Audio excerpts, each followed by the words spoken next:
ओम श्री परमात्मने नमः। सच्चिदानंद रूपाय विश्वोत्पत्त्यादिहेतवे तापत्रय विनाशाय श्रीकृष्णाय वयं नुमः। जय श्री राम, जय श्री कृष्ण। श्रीमद् भागवत महापुराण का जब सप्ताह ज्ञान यज्ञ करवाया जाता है तो प्रथम ही दिवस श्री पद्म पुराणोक्त महात्म्य की कथा श्रवण करवाई जाती है, महात्म्य सुनाया जाता है।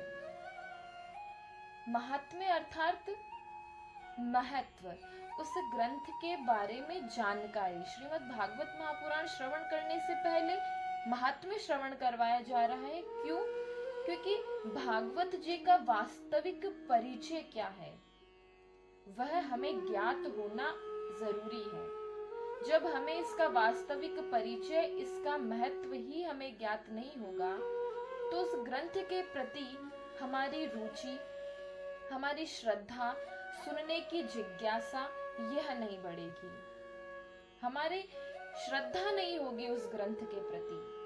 जब किसी वस्तु का महत्व हमें ज्ञात हो जाता है कि यह वस्तु कितनी कीमती है, इसका क्या महत्व है, यह कितनी बहुमूल्य है, तो हमारी प्रीति स्वतः ही उस वस्तु के प्रति जग जाती है। तो ऐसे ही भागवत जी में क्या है, भागवत जी सुनने से क्या होता है, भागवत जी किसने किसको सुनाई और भागवत जी की रचना कैसे हुई, ऐसे ही इत्यादि प्रश्नों का जवाब, समाधान इस महात्म्य में बताया गया है।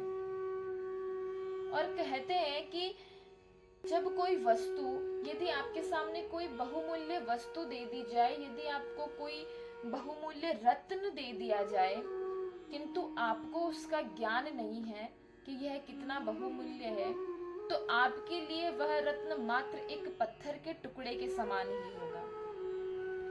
और यदि कोई बता दे कि यह कितना बहुमूल्य रत्न है, कितना कीमती है, आपके लिए कितना फायदेमंद है, यह हर कहीं नहीं मिलता, तो आपकी जो उस रत्न के प्रति प्रीति है वह बहुत ज्यादा बढ़ जाएगी। आप उसको बहुत सहेज के रखने लगोगे क्योंकि आपको ज्ञात हो जाएगा कि वह रत्न जो है कितना कीमती है। बस ऐसे ही, इसीलिए भागवत महापुराण की कथा श्रवण करवाने से पूर्व महात्म्य श्रवण करवाया जाता है। कहते हैं कि श्रद्धावान लभते ज्ञानम तत्परः संयते इंद्रियः। श्रद्धावान लभते ज्ञानम, यदि आपको इसका महात्म्य का ज्ञान होगा, महत्व का ज्ञान होगा, तभी तो आपकी श्रद्धा जगेगी। किसी भी वस्तु का हो, किसी भी वस्तु के बारे में उसके महत्व का आपको बोध हो जाएगा तो स्वतः ही उसके प्रति आपकी श्रद्धा जग जाएगी। श्री कृष्ण द्वैपायन वेदव्यास जी महाराज ने महात्म्य में सर्वप्रथम भगवान का परिचय देते हुए उन्हें प्रणाम कहा है। श्री कृष्णाय वयम नुमः, उन्हें प्रणाम किया है। वयम नुमः, हम सब भी भगवान श्री कृष्ण के श्री चरणों में प्रणाम करते हैं। कैसे भगवान? तो बताया है कि सच्चिदानंद रूपाय विश्वोत्पत्त्यादि हेतवे तापत्रय विनाशाय श्री कृष्णाय वयम नुमः। कैसे हैं भगवान? तो भगवान का स्वरूप परिचय दिया है। सर्वप्रथम स्वरूप परिचय में कहा है कि भगवान सच्चिदानंद रूप है। सच्चिदानंद रूप अर्थात भगवान सत, चित और आनंद स्वरूप है। सत क्या है? सत अर्थात शाश्वत, सत्य जो शाश्वत है, सनातन है, सत्य है, वही है सत। भगवान क्या है? भगवान भी सत स्वरूप है, जिसमें झूठ मिथ्या का कहीं से कहीं तक भी लेश मात्र भी नहीं है। वह है सत्य, और सत्य कभी भी बदलता नहीं है। किसी भी परिस्थिति में सत्य कभी नहीं बदलता, लेकिन जो झूठ है वह तो बदलता रहता है। झूठ व्यक्ति अनुसार, परिस्थिति अनुसार, समय अनुसार बदलता रहता है। झूठ कहते हैं ना कि एक झूठ को छुपाने के लिए कितने झूठ बोलने पड़ते हैं, बस ऐसे ही। लेकिन सत्य ना तो व्यक्ति अनुसार बदलता है, वह है सत्य, और सत्य कभी भी बदलता नहीं है। किसी भी परिस्थिति में सत्य कभी नहीं बदलता, लेकिन जो झूठ है वह तो बदलता रहता है। झूठ व्यक्ति अनुसार, परिस्थिति अनुसार, समय अनुसार बदलता रहता है। झूठ कहते हैं ना कि एक झूठ को छुपाने के लिए कितने झूठ बोलने पड़ते हैं, बस ऐसे ही। लेकिन सत्य ना तो व्यक्ति अनुसार बदलता है, ना परिस्थिति वश बदलता है, कभी नहीं बदलता सत्य। समय अनुसार भी नहीं बदलता, सत्य सत्य ही रहता है, सत्य सनातन शाश्वत रहता है। वैसे ही हमारे भगवान भी सत्य है, सत्य स्वरूप है, त्रिकाला बाधित सत्य है, जो ऐसा नहीं आज है कल नहीं होंगे, या फिर आज नहीं है कल होंगे, या आने वाले पहले थे अभी नहीं है, नहीं, ऐसा नहीं है। भगवान कल भी थे, आज भी है, और आने वाले कल भी रहेंगे, जो तीनों ही काल में समान रूप से व्याप्त है, वही भगवान सत्य है। दूसरा बताया है चित स्वरूप। भगवान का कैसा स्वरूप है? चित अर्थात चैतन्य, चेतना। जो चैतन्य है, जड़ नहीं, चैतन्य है, तो उसमें जड़ का लेश मात्र भी नहीं है, बिल्कुल भी जड़ नहीं। और चित्त का एक अर्थ होता है ज्ञान स्वरूप, जो ज्ञान स्वरूप है, अज्ञानी नहीं। आप और हम तो अज्ञानी हैं, लेकिन भगवान वह ज्ञान स्वरूप है, ज्ञानी है, चित स्वरूप है, चैतन्य है। और तीसरा बताया है आनंद। भगवान क्या है? आनंद स्वरूप है, जो सत्य है, हमेशा रहते हैं, जो चित्त रूप है, ज्ञान स्वरूप है, वह आनंद स्वरूप भी है। आनंद अर्थात सुख से भरे हुए, सुख से परिपूर्ण है, जिनमें दुख, जिन्हें दुख नहीं व्यापते। हमें तो दुख भी व्यापते हैं, लेकिन भगवान तो आनंद स्वरूप रहते हैं।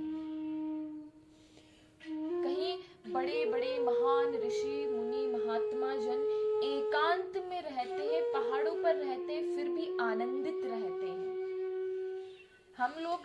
हम सोचते हैं कि हम थोड़ा यहाँ घूमने चले जाते हैं तो थोड़ा आनंद मिलेगा हमें, हम इससे बात कर लेते हैं, आनंद की अनुभूति होगी, ऐसा कार्य कर लेते हैं, आनंद की अनुभूति होगी। लेकिन हम अकेले रहकर भी आनंद की अनुभूति प्राप्त कर सकते हैं, क्योंकि वह जो आनंद भगवान है, आनंद कंद भगवान, वह हम सब में व्याप्त है। बस हमें खोजने की जरूरत है खुद में।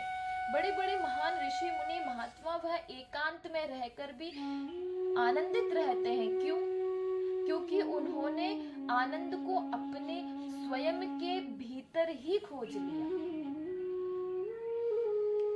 तो ऐसे भगवान है सच्चिदानंद रूपाय। यह भगवान का स्वरूप परिचय दिया है, जो सत्य है, चित्त है, आनंद स्वरूप है, सच्चिदानंद भगवान है, जो आनंद सिंधु सुख राशि, सी करते त्रैलोक सुपासी। सो सुख धाम राम असनामा, अखिल लोकदायक विश्रामा। आनंद सिंधु सुख राशि है। जब भगवान श्री कृष्ण का जन्म होता है, तब क्या कहते हैं? नंद घर आनंद भयो। ऐसे आनंद रूप भगवान, उनका परिचय क्या दिया गया है कि वह आनंद रूप है। दूसरा, भगवान का कार्य परिचय दिया गया है। कार्य परिचय, विश्वोत्पत्त्यादि हेतवे, जो भगवान विश्व के सृजन, पालन और संहार के हेतु है। विश्वोत्पत्त्यादि अर्थात विश्व के उत्पत्ति आदि। उत्पत्ति आदि अर्थ जो उत्पत्ति, सृजन, पालन और संहार के हेतु है। भगवान ब्रह्मा जी के रूप में सृजन करते हैं। आप में और हम में नित्य ही नई नई कोशिकाओं का निर्माण होता है। वह निर्माण कौन करता है? कौन कर रहा है हमारे अंदर बैठकर ये निर्माण? भगवान ही कर रहे हैं ना। तो वही भगवान ब्रह्मा जी के रूप में सृजन करते हैं और सृजन किया तो उनका पालन भी करते हैं। कौन करते हैं? भगवान विष्णु के रूप में वह पालन करते हैं और पालन किया तो संहार कौन करते हैं? तो वही भगवान शिव शंकर के रूप में संहार भी करते हैं। तीसरा, भगवान का स्वभाव परिचय बताया गया है। यहाँ पर स्वभाव कैसा है भगवान का? भगवान का स्वभाव बताया गया है ताप त्रय विनाशाय। जो भगवान तीनों तापों का नाश कर दे, तीनों ही तापों से मुक्ति दिला दे, उनका विनाश कर दे। अब तीन ताप कौन से हैं? तो तीन ताप बताए गए हैं, दैहिक, दैविक, भौतिक तापा। कौन से हैं तीन ताप? दैहिक ताप, दैविक ताप और भौतिक ताप। जो इन तीनों ही तापों से मुक्ति दिला दे, इन तीनों ही तापों का नाश कर दे, यह भगवान का स्वभाव परिचय है।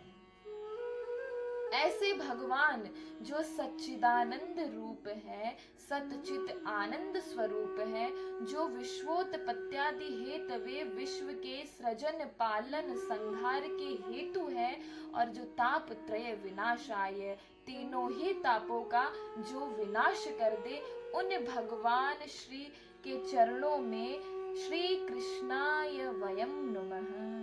ऐसे गोविंद के पाद पद्मों में हम सब मिलकर बारंबार प्रणाम करते हैं, बारंबार प्रणाम करते हैं, हम सब मिलकर के। यहाँ पर वेदव्यास जी महाराज ने स्वयं के लिए नहीं कहा कि मैं प्रणाम करता हूँ। वयम नुमः अर्थात हम सभी मिलकर के भगवान श्री कृष्ण के चरणों में बारंबार प्रणाम करते हैं, जो हमें इनसे मुक्ति दिलाते हैं। बोलिए सच्चिदानंद भगवान की जय हो।